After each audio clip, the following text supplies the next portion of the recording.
I thought Ian Wright's radio DJ announcer was really great. I found it helped keep everything together.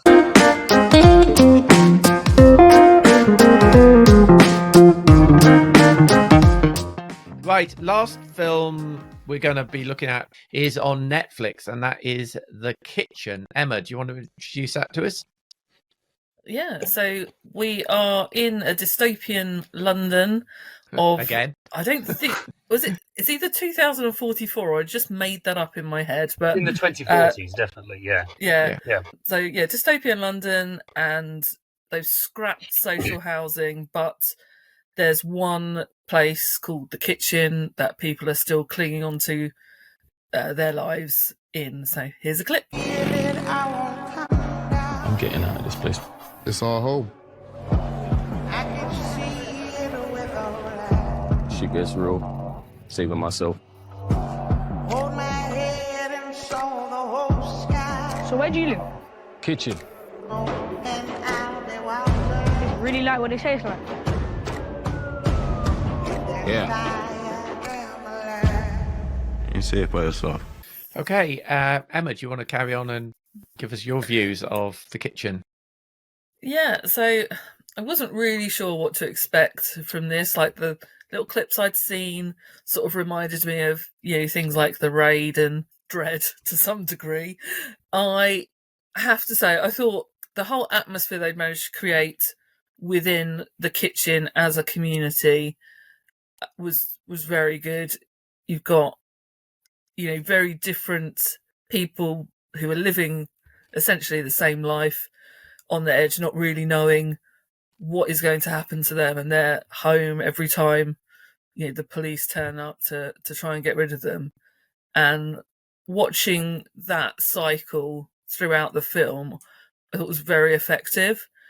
Like I say, I enjoyed watching it. I did struggle with it.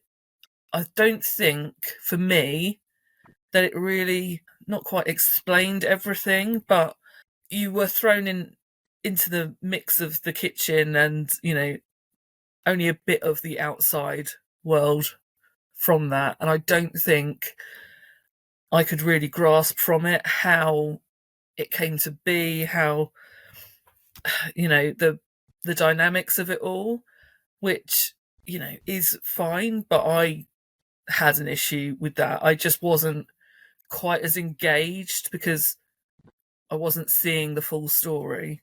I did think the two sort of main people in it, whose names I can't remember. Kane Robinson, and the youngster was played by Jedediah Bannerman, who I thought did a really good job. Yeah, the dynamic between them both, I did love. That was great all the way through. But yeah, just let me down on, I think, some of the story behind it. And plus, also, like, you throw in a bit of Ian Wright randomly, and that really distracted me every time I heard his voice or he came on screen. But that's just me. Okay. But yeah. All right. Dan? Yeah, I thought this was fantastic. Last week we were talking about, what was that horrible film? Lift, with Kevin Hart, made for Netflix. But I said it was just a film that was made, purely for content, to fill the algorithm, to go wrong. This doesn't feel like that. This feels like a film with a proper artistic vision, directed first time direction by Daniel Kaluuya, who was Academy Award nominated star for Get Out and then won for Judas and the Black Messiah. I think the world building in this is absolutely fantastic. The best science fiction does, it uses the future as a mirror, but not really a mirror, but like what's the word? This is what's probably going to happen if we're not careful. This is like this is where we're headed if we don't watch what we're doing. And watching it, I was instantly reminded of, visually I was reminded of the more intense moments in Ben Wheatley's High Rise, which is similarly set in everything, but the much darker, lower floors of High Rise, as well as The Raid, which you talked about, Emma. The fact that the co-director Kibwe Katwez is a architect, I think is a big deal, because the world building is fantastic, and you've got these skyscrapers that tower above the Shard over the London skyline, and it really sets up this idea that there's a lot of money out there It's just not in this place. And when these raids do happen, they are genuinely really, really scary. And I mean, I don't say it flippantly, but the final moments of a door being banged down, this is going to sound really, really hyperbolic, but it reminded me of watching an adaptation of something like The Diary of Anne Frank almost. Like these people being taken away from something, trying to escape oppression, but knowing that it's gonna find them no matter what they do. Loved the soundtrack. I thought the soundtrack was great. I thought the performances were really good, and I really liked Ian Wright. I thought Ian Wright was really good. I did yes, too. it was a surprise to find him in there, but I think he was like the voice of the he was the voice of the community. He was the voice of hope amongst all the oppression and the prejudice. And watching it, you can't help but be reminded of like the Windrush scandal that's been going on, and these people who have been living here, for the majority of their lives, are now being herded out like cattle or vermin by a government who finds them to be more of a nuisance than, as valued members of society. Mm-hmm. I thought it was a very powerful film. A bit slow in some parts. I think some of the pacing dipped in the second half, and the emotion of the performances at the centre of it by Kane Robinson and Jedediah Bannerman didn't have the same heft for me as the overall arching narrative of the people trapped inside this kitchen, in this tower block called the kitchen. But I thought it was a very effective piece of work, and I can't wait to see what Daniel Kaluuya will do again as a director in the future. Yeah. Apparently, he's been working on this film for like 10 years or something. Yeah, 10 years. Yeah. So I mean, it's a real passion project for him. Andy, anything to add? Yeah, I felt very much like this as I did about the end from which we start, or whatever it's called. We're in London again in the near future.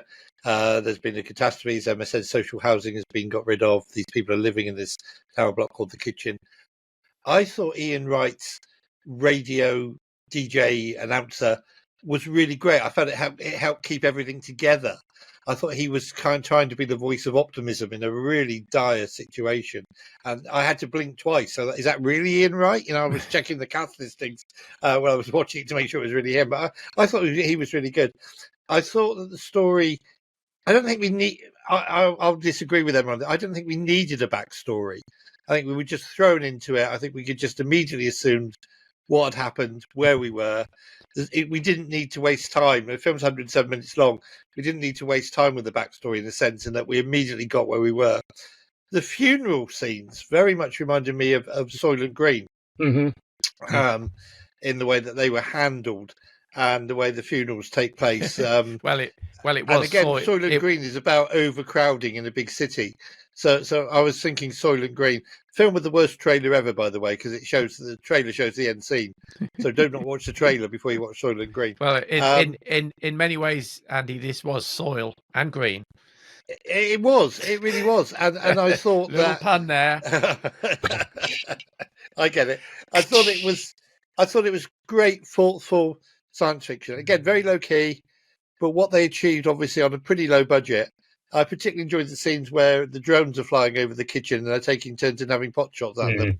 I thought that was really well done. And again, a scenario that you can envisage happening.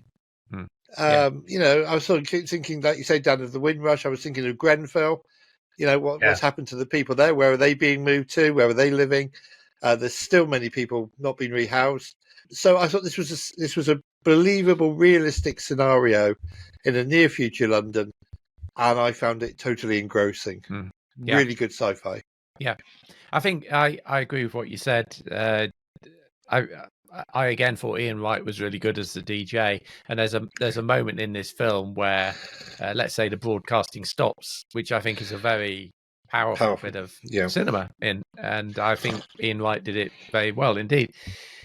And I like the way, I mean, science fiction, the danger of science fiction where you roll forwards 20 years is that there's going to be flying cars whizzing around kind of Blade Runner style.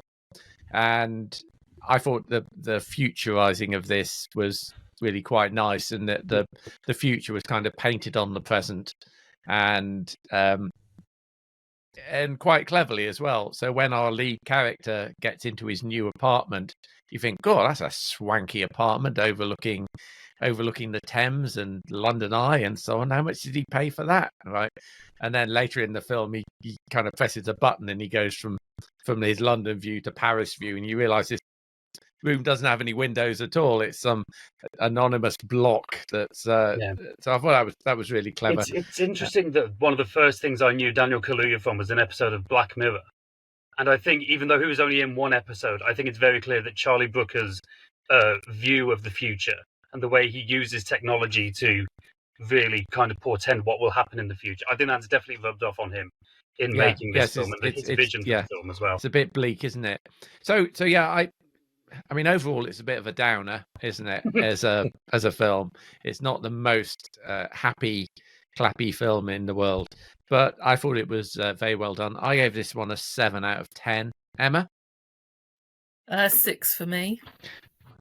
Andy, 8 for me, and Dan, 7. That's 15, 22, 28 divided by 4. Yes. Another easy one. So that's a Flickering Dreams score of 7.0, making The Kitchen, I think Daniel Kaluuya will be very happy with us, a hit. This is the kind of film that Netflix needs to be putting out. Yeah, agreed. I agree. Thoughtful film, proper film.